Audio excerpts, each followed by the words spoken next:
All right, so now I want this to be a little bit more interactive for you. So pause the video. This is Ingersoll Rand's sustainability report, and they share some of their major their goals and commitments. So pause the video and identify which of the tools that we just talked about could help to meet these.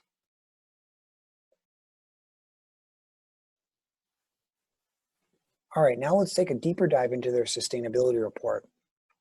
So our sweet spot with our current offerings are really around their customer outcomes and operations and supply chain.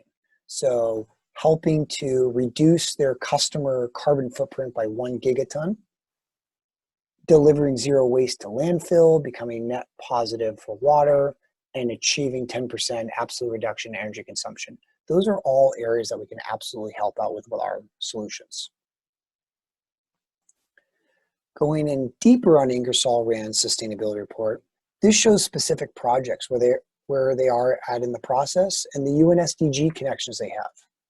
What do your accounts sustainability reports reveal?